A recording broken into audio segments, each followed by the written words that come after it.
This week, not only do we nerd out, but we invite you to join us during this really fun conversation that I had with voice actor Dee Bradley Baker and some of my students. Welcome to the Infinite Taylorverse.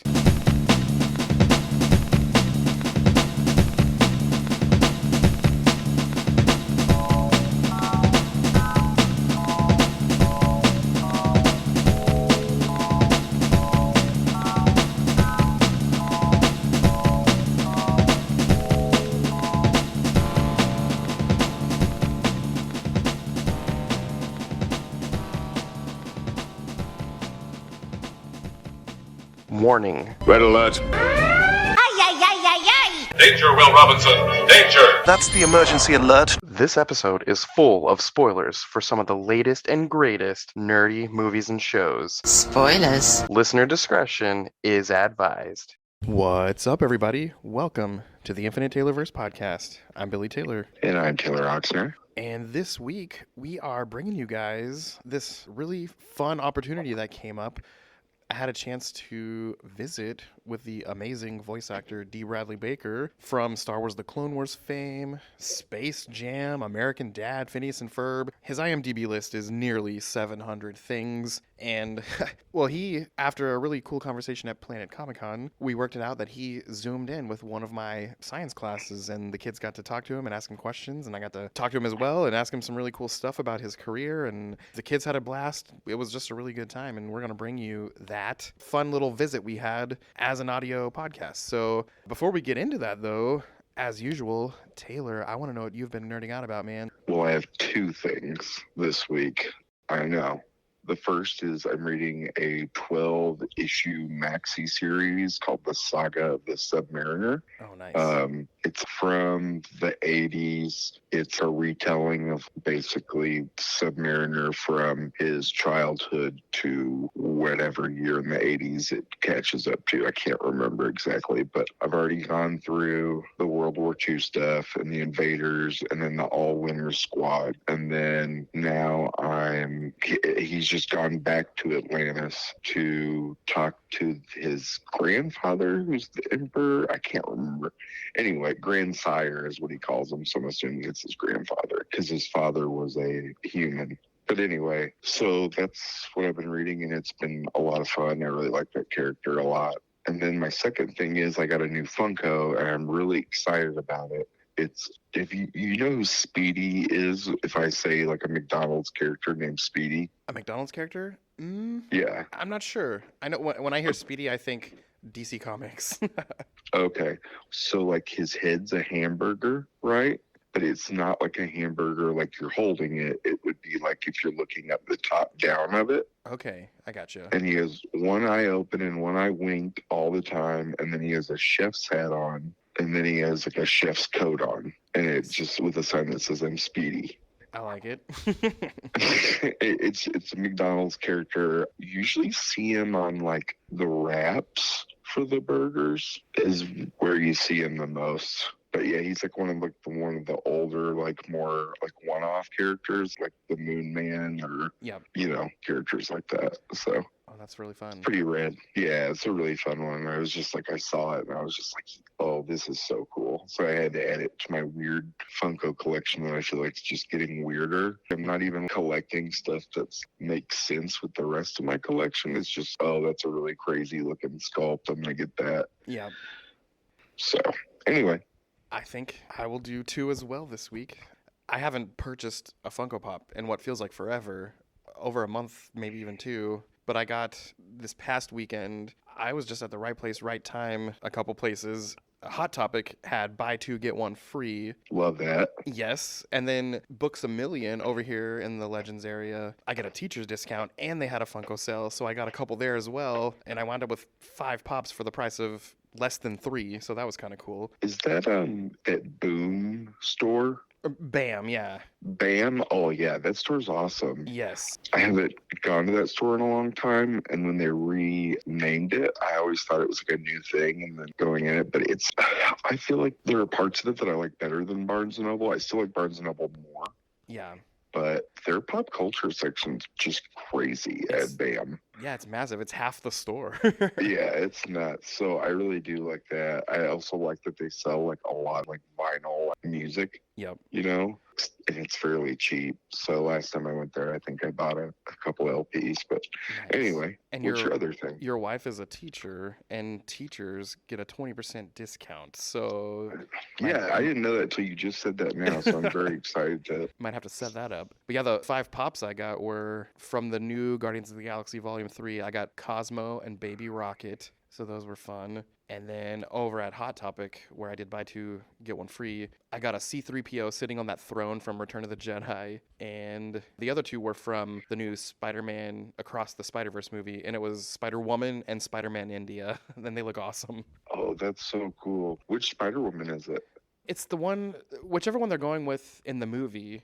She's an African-American woman and she's pregnant. And that's what the pop is. Oh, I don't know that one. She might be original to this movie. Or it could be in the Spider-Geddon, because the last Spider thing that I read was Edge of the Spider-Verse. Uh-huh. And then I think since then they've done Spider-Geddon and the Edge of Spider-Geddon. Yeah. So it might have been one of the characters they introduced during that, because I think the main Spider character in that is Spider-Punk, but I might be wrong. And speaking of this movie, did you see they announced Andy Samberg is voicing Scarlet Spider? That's pretty cool. I like him. Yeah, I love the Scarlet Spider, the Ben Reilly character. I always liked the design of the web shooters outside of the costume. Yeah. I always thought that was so cool. Also, he was the Spider-Man who did the impact webbing. Yeah. Plus, hoodie is really cool. Yes.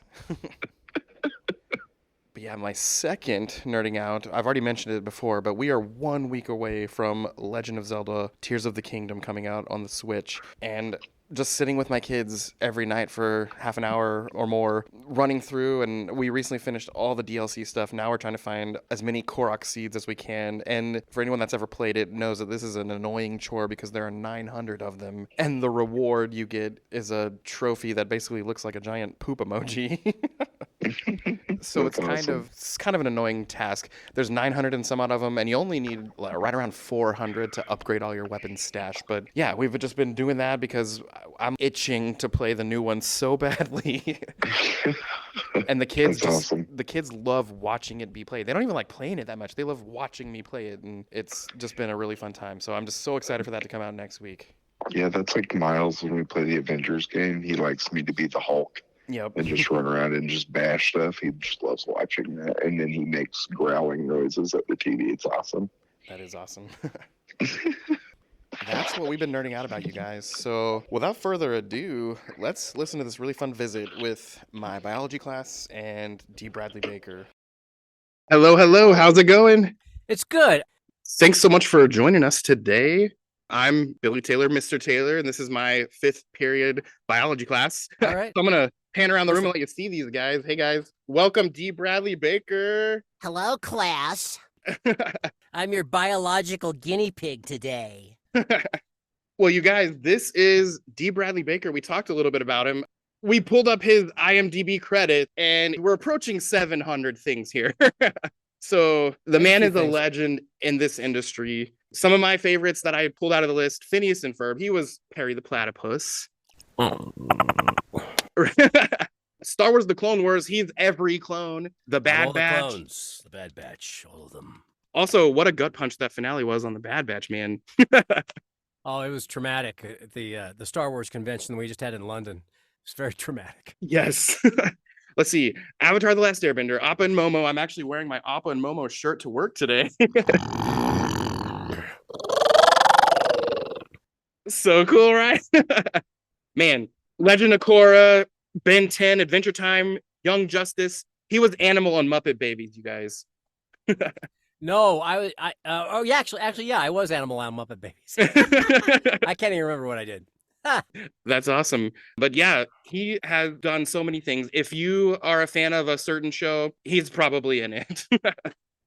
So I guess we wanted to start off just by asking you some really cool questions about yourself. And then towards the end, these guys might want to ask you some too. Let's rewind a little bit. When you were a kid like all of these guys, what kind of cartoons were you into? Oh, I'm still a kid. Look, I really liked all kinds of monster movies.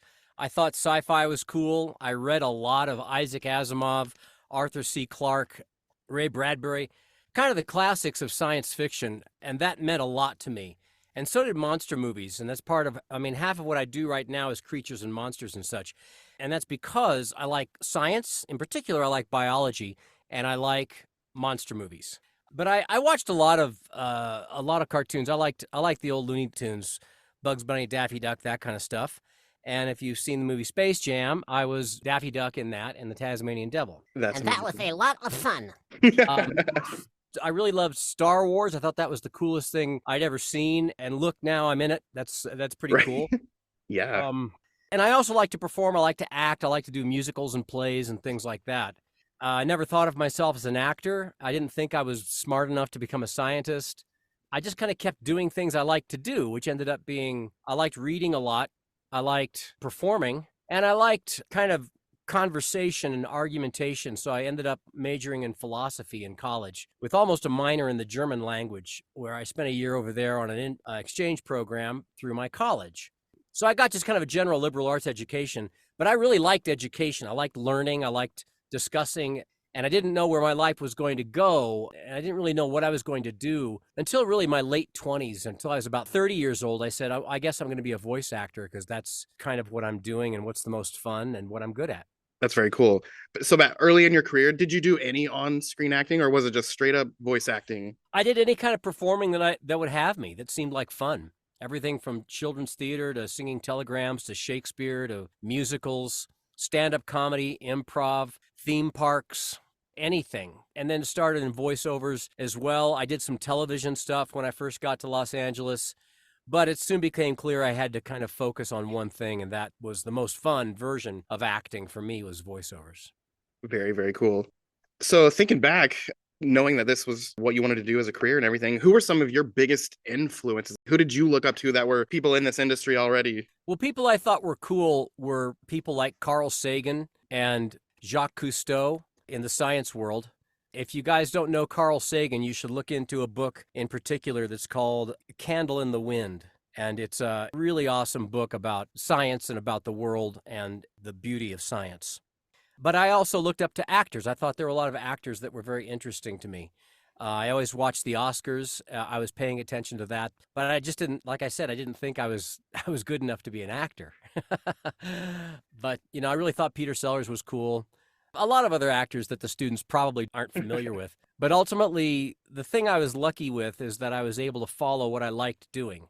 And if you continue to do things that you like to do, whether or not they bring you money or not, I think you'll find what it is that you're good at that you like to do. And that's the important thing, is to find that intersection of what you love doing and what you're good at doing. Yep. Because a lot of people, they follow just what they're good at, but it's something that they hate. And that leads to a miserable life. Or they follow something that they really, really love, but they're not very good at. So it's something that it really should be a hobby because they're just not good enough. And that just doesn't go anywhere. So if you can find the intersection of the two, what you're good at and what you love doing, that's the goalpost to shoot for. Definitely. That's good advice. You guys listen up. advice. Yeah, some of these guys are 2 years away from graduating, so that's definitely some good advice. Let your life decant. Let your life come together and come to you.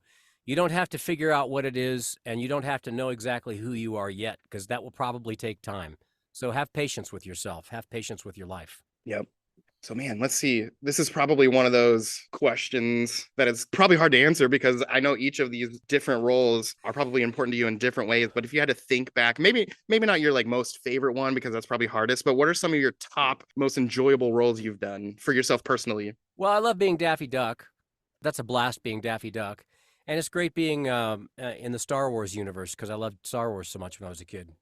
Yeah. I was thinking back to when you were at Planet Comic Con a few weeks back, and I was a little starstruck, and I brought my little Commander Cody Funko Pop, and I forgot to pull it out and have you sign it. And I'm still doing cons. Bring it to another con. Absolutely. I'm doing Dallas. I'm doing Denver. I'm going to do Indianapolis and then New York this year. And I might do some others, might not. I'm not sure. Awesome. Also, thinking back to some of this time in the industry, what's probably been the most rewarding aspect of it for you? What isn't rewarding about it? Right. I mean, it's fun to play with friends and get paid for it. Yeah. It's fun to be a kid and be paid to play. That's fun. Yep. And it's nice to go to conventions and see how much these characters mean to people. That's also a nice bonus. Right. I have a little corner of the room here that is some really big What do Avatar: you The Last guys want to Airbender. know? What do the students want to know? Yeah. So let's open it up to you guys. Raise your Pepper hand. me with questions. Who has a question? Raise your hand. Let's see. Okay. We've got Pedro over here. Pedro, what's on your mind? Pedro, what do you want to know? So, are you in one or two? Were you in the first one or the? Is that an IMDb question? I only caught half of it. He said, which Space Jam were you in? The first one or the second one, or both? Oh, no, just the first one, not the second one. Mercifully, happily, not the second one. And he's asking, did you get to meet Michael Jordan in person? Yeah, I worked with him for a day on a green stage in a green suit, hopping around. Did you touch his head? He said. I didn't touch his head. I didn't dare. As Yeah. much as I wanted to. All right, let's see. Someone else raise your hand. Who had a question? Oh, Brett, right here. Who was your favorite alien to voice on Ben 10? My favorite to voice.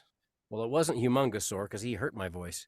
I thought Echo Echo was a weird one because I had to speak with an inhale on that. Echo, echo. I had to talk like that the whole time.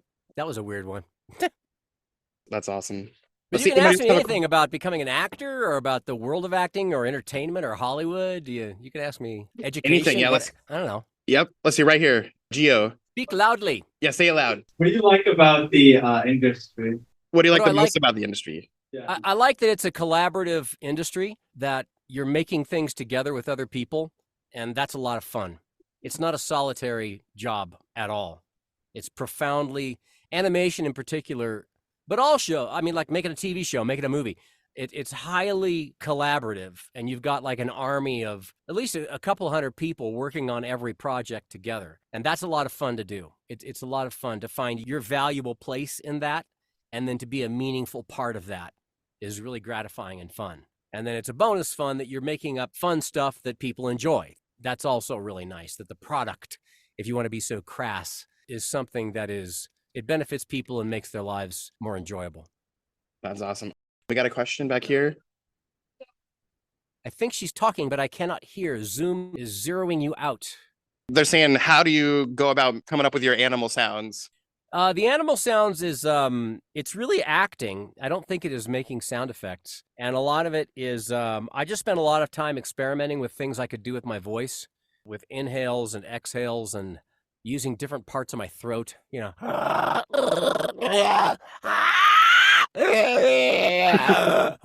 then you can block your nose, like you can manipulate it in all kinds of interesting ways, and then apply that through the lens of acting so that it fits and serves the scene or the story that's being told. So, because I like monster movies, I like biology and animals, and I like acting, I'm able to kind of fashion those things together into a career where I'm paid to, at least half the time, not even be a human being. That's awesome. If you had to think about it, which has been the most difficult animal to act as? Well, I mean, the most challenging animal to act as is a human. Right. And that would be the clones, which are straight ahead. That's straight ahead acting. That's probably the biggest challenge right there. Yep. All right, you guys, who's got the next one? So, More. Yes. hard for you to become an actor, or is it something that came naturally? Was it hard becoming an actor? No, it was absolutely easy and fun as heck. It was not hard. I mean, if you're doing something that you love to do, there's going to be struggle and difficulty and challenge. But if you love doing it, stumbling forward and gaining ground is fun. And if it's not, then you shouldn't be doing it. Right. So it's not easy to become anything. But if you're driven by wanting to do it and enjoying it, then that doesn't matter. And you do it. That's good advice, guys. Let's see who's got another question. Right here in the back, Dale. Dale. What was your first biggest role you landed? First biggest role that I landed, if you want to call it that, is in a game show called Legends of the Hidden Temple. Oh, yeah. On Nickelodeon, where I voiced a giant talking rock called Olmec. And we shot actually a revival of it last year. That was a lot of fun, but it bombed. But yeah, I did a few seasons of that, and it was kind of a voice acting gig, and that sort of gave me the idea that I think maybe I should be more focused on voice acting as a potential career choice or pathway. Let's see. Any other questions? Oh, right here, Cam. Who is your favorite celebrity to work with? My favorite celebrity to work with? Well, it was cool to work with Mel Brooks once. He's an old comedian who made a bunch of movies that you guys probably would find offensive or have not seen. And it was a delight to work with him. There's others that I've met and got to work with who were charming and very exciting to work with. Angelica Houston, Tim Conway, and other people that you've never heard of, but that are fantastic. And it meant a lot to me. That's awesome. All right, who's next? Oh, Brad, we got another one. All right, so I'm a huge Ben 10 fan. So which one of the 4 series was your favorite to work on? I don't remember. I mean, I can just tell you the actors in it, but I don't know, because I don't watch the shows that I make. I don't have a catalog in my mind of what I've done, let alone of episodes or shows, seasons. But I think it was Ben 10 Alien Force with Ashley Johnson and Yuri Lowenthal, and that was a marvelous cast. And that was my favorite because of them. Awesome. Oh, Ash, we got a question back here. I couldn't hear what she said. They said, could you make the Perry noise again? I can if Zoom will allow it. A lot of times Zoom just kills a lot of the weird stuff that I do, but I can try. So cool. There it is. Most amount of money for the least amount of work in my life. Right. Oh, let's see. I know I've got a handful of really creative, talented students in here. What would you say for any of these guys that something like acting is something they might want to pursue? What advice would you give them to try to find a way in? My advice is very simple. First of all, you go to my website, iwanttobeavoiceactor.com. I have written everything that I have learned and everything I know and everything I think about acting and becoming an actor, becoming a creative entrepreneur, becoming a voice actor. It's all there for free on my ad-free, totally free, did I say the word free website, iwanttobeavoiceactor.com. If you want to be an actor, you got to get good at acting. If you want to be a voice actor, you got to get good at acting as well as improv. So those are 2 overlapping but separate skills, improvisation and acting. Acting is usually scripted.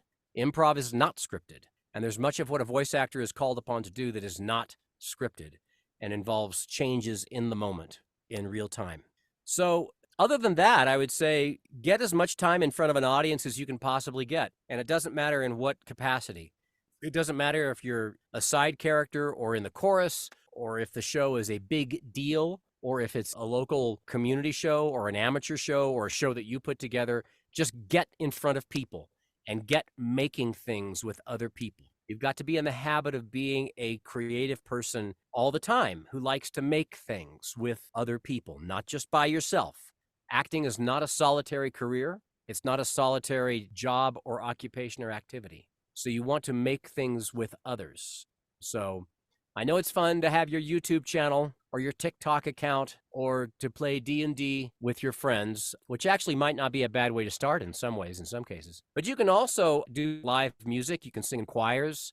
Some are artists who are animators who end up bending their way towards being voice actors as well, such as Doug Lawrence, who does Plankton in the SpongeBob universe. I do a lot of characters on SpongeBob. And there's just lots of ways to find it. You may study it, but I myself never studied acting. I took a 1 acting class in college, and I did some workshops when I got to LA, but that was more of a matter of polishing what I had found and what I had achieved so far. So it can just be different for different people. So if you're interested in acting or voice acting, you can take online classes if you want, if that's helpful, if that is constructive. But there's no one way to do it. But in any case, I want you to get out of your seat, get out of your room, and eventually get out of a classroom and get into the real world in front of a stage with an audience on the other side. Good advice, guys. Good advice. There's my advice for actors. I had a few kids before you walked in talking about how excited they are that you're Klaus on American Dad. Oh, naughty Klaus. That is not a show for you. No, You do that's not what I want to said. watch Klaus. You do not want to pay any attention to Klaus. I also have a group of kids. As much as we love Avatar, The Last Airbender for Appa and Momo, some of them didn't realize you sang Secret Tunnel. Yeah, I'm the secret tunnel guy. Secret tunnel through the mountain. So awesome. Yeah. Well, that is amazing. I guess one last thought I was having, You've done so many amazing voices. Do you have like a dream role that hasn't quite happened yet that you would just love so much? No. Nope. No, I don't. I really I carry with myself a readiness to do whatever anybody wants me to do. And that's satisfying and it's fun. And all the shows I do are fun. And I'm kind of in a post aspirational chapter in my career and maybe in my life. So I'm very happy with what I've got and what I'm doing. And I'm just trying to do the best that I can with whatever ball is thrown over the plate in front of me, you know? That's awesome. So for me, I've never been too specific on my aspirations and what I'm shooting for. I know what I like, and I know generally things that sound good to me, but I've not been all that specific about what I want to do with myself. And that, I think, afforded me a kind of flexibility in life as it unfolded so that I could roll with it in a way that suited me and that wasn't either reactive or inflexible. And I think it's good to set goals. I think it's good to plot that kind of stuff out, but you've got to be very flexible and nimble. And I think getting educated, reading books, and opening up your mind in any ways that you can is of great benefit because there's more change coming at you guys than any other layer of humanity in the history of humanity. And so above all, I believe you have to be ready to roll with the change, but not in a passive way, in a way that is intentional and that suits you and that suits your life, that moves you into a world that you want, that you like more, that's a better world, and that you can be part of that. So that's what I see the plight that you face right now, which seems very scary because it's unknown, and it may seem threatening because there's a lot coming at you and there's a lot changing. But my view is that if you dedicate yourself to becoming yourself, to finding out who you are and what you like and what you value, then you can better map out a path that is your own and not somebody else's or something that is not authentic to you. Awesome. Man, so much sound advice, you guys. And this was free. All free, all free. There was another little tentative hand there. Yes. Would you say something as Captain Rex to him? Yes. In my book, experience outranks everything. There it is. It got a little small. Ooh, Pedro. Who do you do on SpongeBob? He's asking. I do Perch Perkins, I do Squilliam, I do Kevin, I do Bubble Bass, lots of incidentals all over the place. I do dogs and cats, and I do a toilet in, the Patrick Show. I do all sorts of things like that. That's awesome. Another IMDb question. Dale, question. Have you ever voiced acted in a before? Have you done any voice acting in games before? Yeah. Yes. I'm Hammond the Hamster in Overwatch. I'm Varix in Destiny 2. I'm Gravemind in Halo 2. A lot of different video games. Super cool. That perked up a lot of ears over here. Well, let's see. Any last minute questions, guys, before we run out of time? Oh, right here. Javon. Could you say the hamster is coming for you? The hamster is coming for you? Which voice is that? I don't know. Hammond. So I don't understand because the Hammond just makes hamster sounds. How should I say? That's like a little voice thing. Oh, you want to hear the Hammond? Okay, so I'll imagine that as my subtitle. And I will say the hamster is coming for you in Hammond speak.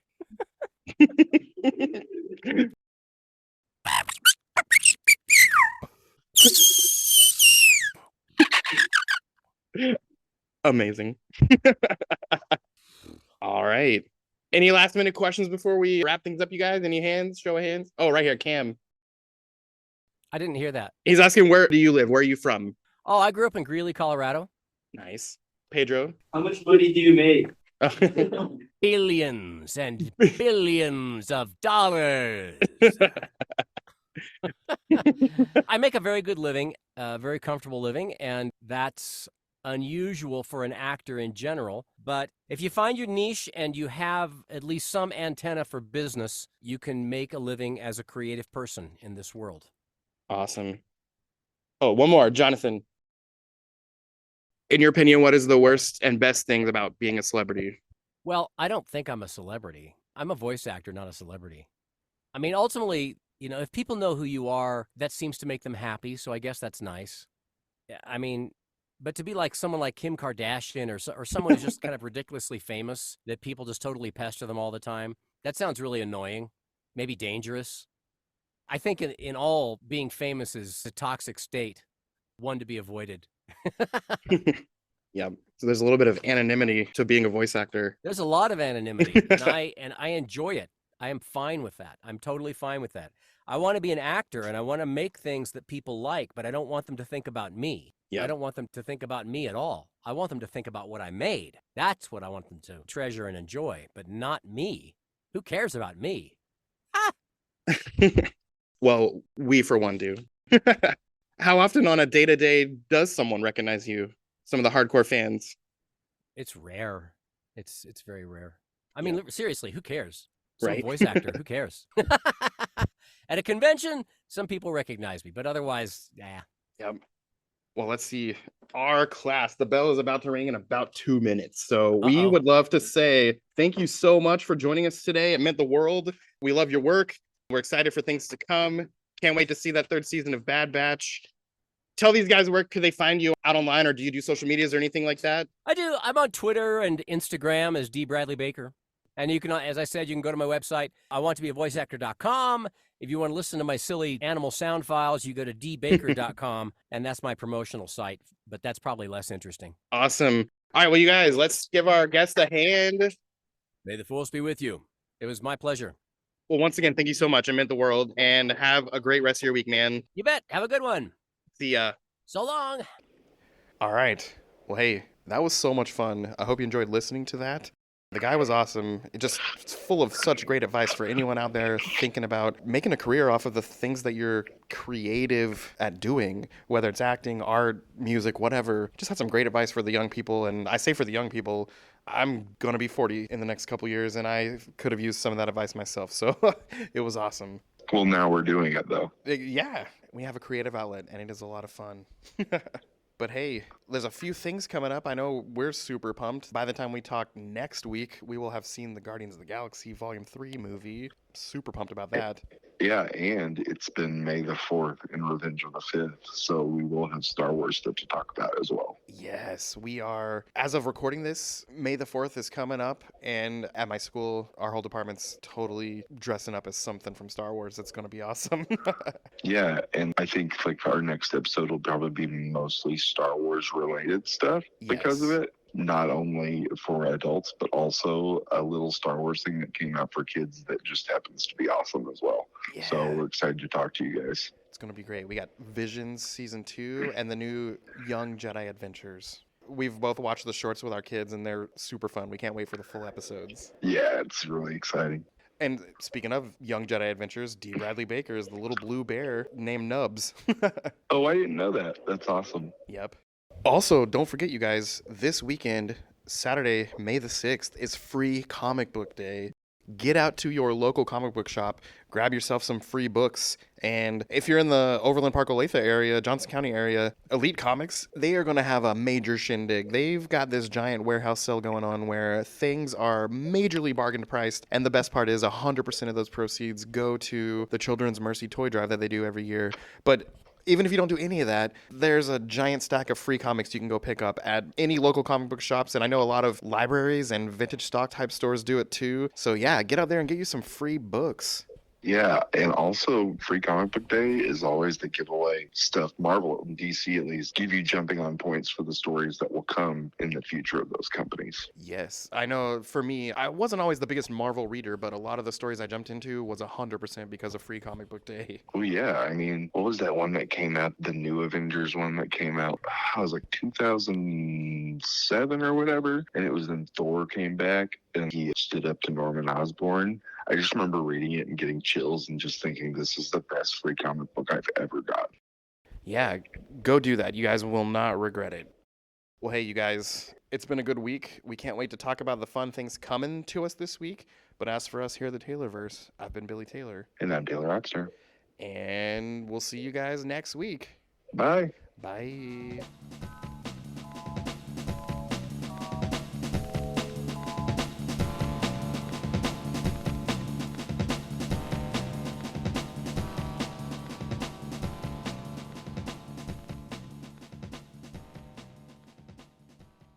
This episode was brought to you by the Kincaid Arcade. For all of your arcade needs and video game fulfillment, go head on over to the Kincaid Arcade at the Oak Park Mall in Overland Park, Kansas. These guys have every imaginable classic game possible. They have arcades. They have every console you could think of. They have special tournaments all the time. They set up parties and events for all of your party needs. So head on over there once again to the Kincaid Arcade at the Oak Park Mall in Overland Park, Kansas. Go get a bracelet, go play free play the whole time, and have a blast.